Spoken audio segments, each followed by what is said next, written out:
Hey, this is Laurie Sports Rhetoric, Daimon here tonight. Just wanted to do this is NBA draft tonight. It's a late day, a little tired, but I wanted to just jump on and do a quick reaction post draft. Doing this one solo tonight, but I thought the build up for the draft was there was going to be tons of trades, people looking to trade picks for veterans, and some teams looking to move up, some teams looking to move down. And really, until we got to the second round, there wasn't a whole lot of that. And the second round was just ridiculous. Yeah, I thought that it was an interesting night. A few things that stood out to me. I'll start with my Bulls. Was not looking at Dalen Terry. Dalen Terry from Arizona is who we drafted. He's listed as a point guard, although he is 6'7". I think he's probably a versatile player that is a 1 through 3 really, and I wasn't really looking at him. I didn't. He was first off. His draft projections were late first round. I don't think our GM and president really care too much about projections. In their previous stops, they tend to go for the guy that they like, and so I didn't really do a lot of homework on Terry other than I had watched him when I was checking out Arizona. I saw them play a few times. It was obvious that they were not the same team without him come tournament time. I think he's an interesting fit. The more after the pick, the more I thought about it, the more kind of research I did, looking at some highlights and his reaction to being drafted. He clearly wanted to. He's excited about being on the Bulls. I think he's an interesting possible future replacement for DeRozan. If we stick with what we did this year, where you had the Lonzo Ball, Levine, DeRozan, kind of 1 through 3, they kind of are all mix and match at those three positions. I can see him fitting into that DeRozan role very well in a couple of years, as once DeRozan's contract is up and we're ready to move on from him, or as he ages out of the starting role. Also, like AO, obviously a lot for that too. So that really gives you a lot of flexibility to the guard position, and that 1 through 3 is all going to be these 6'4" to 6'7" guards that can kind of do a little bit of everything, can score, can shoot the three. Really like his attitude about defense. I think we needed to add defense on the perimeter. That was a huge weakness we had. So I like that. I think that's where he's going to see the court right off the bat. But all in all, I think it ended up being a good pick, a good fit. Not necessarily somebody I was looking for. I know the reaction that I saw out there from a lot of people was maybe initially kind of like mine, like, wasn't expecting that, but good fit nonetheless. Other things that really stood out to me, obviously, a little surprise at the front of the draft with Orlando taking Banchero. He's got the most upside. I don't think he is. I don't know if he was the best pick in the draft. I don't know that he's the safest pick in the draft, but I do think he has the most upside. If you're going to have an absolute superstar in this draft, it's probably going to be him.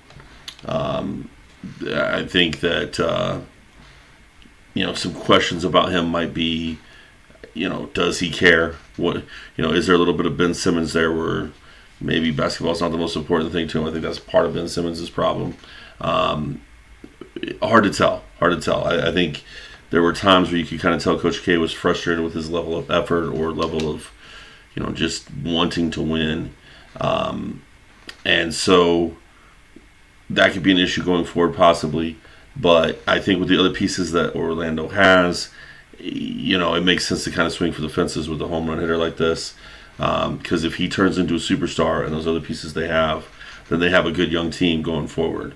So I think it was worth the risk for them. Oklahoma City at 2, taking Holmgren made a lot of sense. As you saw in our little pre-draft video, that's the guy that my brother wanted them to take. I think that makes a lot of sense for them at that time.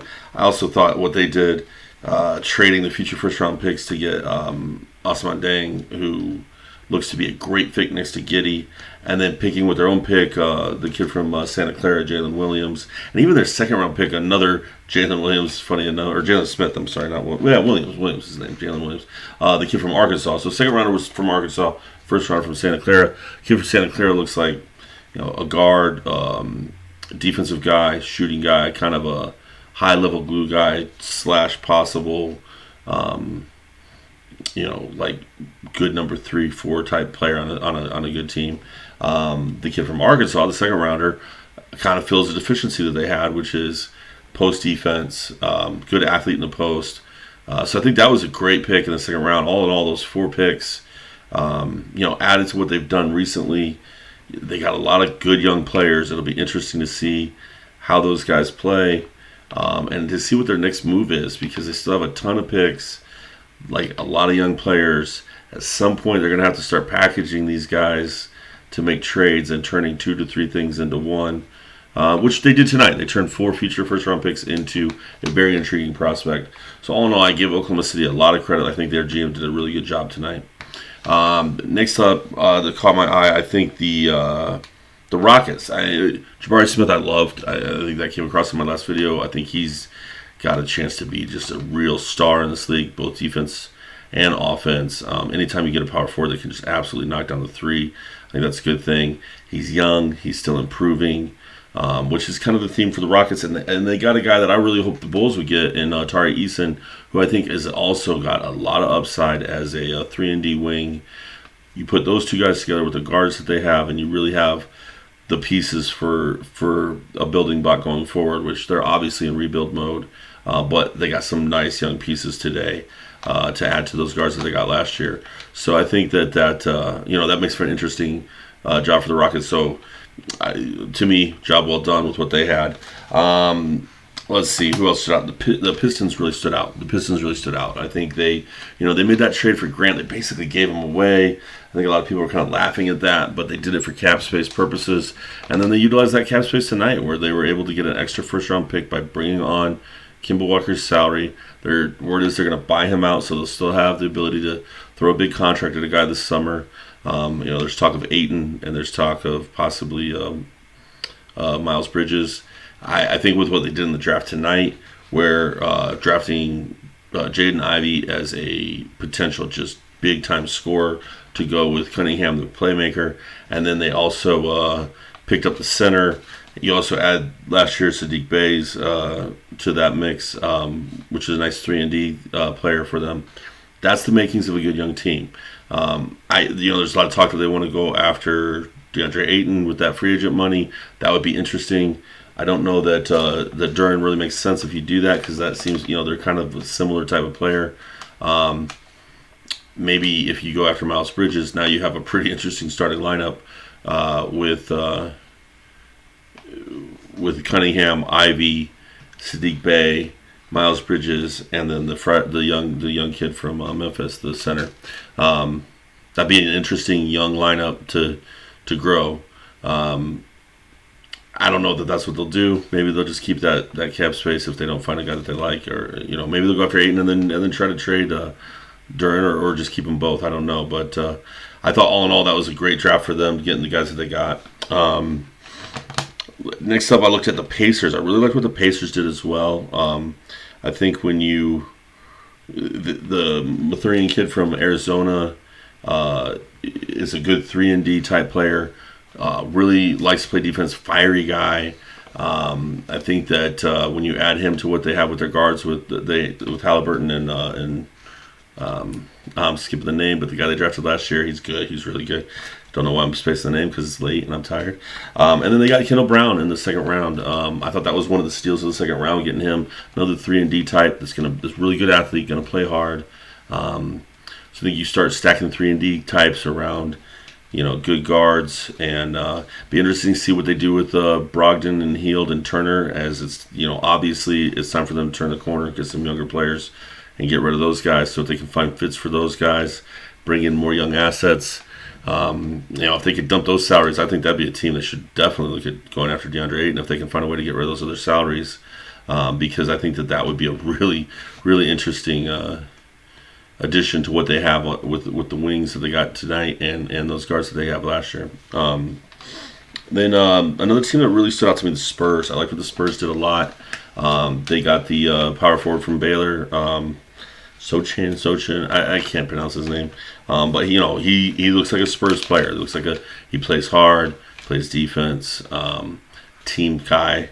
And then Branham from Ohio State. Kind of a lot of people talked about he was kind of the guy that fell in the draft. Well, the Spurs are great at picking up those guys that fell in the draft. They did it. They've done it over the years with different guys, and you can see this kid. He's 19. He has a lot of upside as a scorer. And whether the rumors are true that they're looking to trade Murray or whether you pair this kid with Murray, I think that he could end up being a superstar down the road. And then also I really liked the Wesley kid that they picked up from Notre Dame. He's actually, I talked about this in my other video, somebody that from my hometown of South Bend that was on the same AU circuit that my son was on. So he had seen him as a young age. He'd kind of bumped into him at times. So he was very familiar with his game and was very interested to see where he would go. And I think going to the Spurs is a great fit for Wesley. I think, the kid is got a lot of, he's a jack of all trades type, can do a little bit of everything. And that the Spurs organization has always found a way to make those type of players work out well. So I think that's another good fit. Those three guys should all be a good part of this rebuild that they're currently in the middle of. Another team I thought was very, very interesting, Minnesota. Minnesota got Kessler from Auburn, Moore from Duke, and Ty Washington from Kentucky. Especially with Kessler and Moore, defensive-minded guys that play hard. I think you add those to the offensive-minded guys that they already have, and you have those are some interesting bench players that you can kind of add in there. Minnesota's a team that's been struggling to find its identity pretty much since Garnett left, I think, and even the Garnett years were tough. So they're a team that's it's been hard for them to build a team. But I think that these were interesting picks where you get some defense and some hustle and some glue guys to add to those star names that they have. So I thought that was a good draft by them. I thought Miami and Golden State both did had a similar draft picks. Miami took Jokic, the European player, and Golden State with Patrick Baldwin. Both these guys are high upside, young players. Baldwin at one point was the number one player in his class. Went to play for his dad at Milwaukee. Never really had some injury problems. Never really showed the full potential that he has. And Jokic, being a young European player, those guys can sometimes develop into real stars. I think both of those guys going to the teams that they went to, teams that don't really need a rookie to come in and compete, where they can take their time, develop these young guys. It's not about how good they are now. It's about 3 or 4 years down the road, can they develop them into somebody that can take a spot as one of their role players or starters is moving on, so that you stay competitive and you have pieces to fill in. So those were good picks by both of those teams. Also, Toronto didn't have a first-round pick. It's kind of remind me of last year. My Bulls team didn't have a first-round pick. We were relying on just that one early second-round pick, and AO turned out to be a great pick at that. Really was as good as most half the first rounders. I think Toronto had a draft like that. The kid they picked up, Koloko from Arizona. I think he fills a need that they have, a defensive player in the post, and he has the potential to be like a really good, if not defensive player off the bench, maybe even starter down the road. They don't really have a center right now. I know they're trying to address that. The rumors are if they're going to give up OG Anunoby for anything, if they're going to trade him at all, he wants to get traded. Supposedly the rumors are they're only going to do it if they get a center. So having this kid as a backup, maybe they'll bring in a veteran center and this kid could be the heir apparent. But I think getting this kid in the second round was a real steal for them. So that was really good. Some head scratchers. The Knicks, I didn't understand what they were doing. I mean, I know what they're doing. They're clearing cap space for Jalen Brunson. That's what everybody says they're doing. They hired his dad to be an assistant coach. His former agent is their GM. And I like Jalen Brunson. I've had a lot of respect for the Villanova's team over the years. They put out some good players. But I don't see Jalen Brunson as the kind of player that you clear the decks for. That you give up a number 11 pick in the draft just to keep your salary low on. They did not get a very good return for that. Most of the return, they then used to pick up the player from Charlotte in order to ship him to Detroit packaged with Kemba Walker just to get rid of that salary. that didn't make sense to me. Not for Jalen Brunson. I mean, if you're going for a superstar point guard, yeah. If it was John Morant was hitting the market and you're trying to clear space for him, sure. But I don't know. As much as I like Jalen Brunson, I don't know he's the kind of player that you waste an 11 pick on just to clear space for. That confused me. I feel like they could have done better. They could have, packaged that with Kimba and another player and got somebody better. I just question that move a little bit. And then Charlotte had 2 first-round picks. I thought that the Williams pick from Duke was great. He fits what they need. That's great. But why, give up the 13 pick for future first-rounders? I didn't really understand that. I thought there was still some quality players on the board at that point. Pick up a. At that point, you talk about, okay, so I thought a player that would have been an absolute home run for them was the Branham kid that went to the Spurs. Gives you a shooter. What they wanted Malik Monk to be, but didn't really turn out to be. I think Branham has a chance to be. So I didn't really understand that move. I guess they're just trying to keep their cap space available to re-sign Bridges, but that one was questionable to me. I didn't like that so much. So yeah, those are the things that stood out. I know I missed a few teams. I didn't go on a few teams, but like I said, this is fresh off the draft. It's just a draft that I watched the first and second round both, and as soon as the second round got over, I started diving into Terry a little bit, and then I got prepared for this vid. So late, I'm ready to call it a night, but I just wanted to kind of throw this out there, and hopefully you guys enjoyed it. Hopefully you liked what your team did.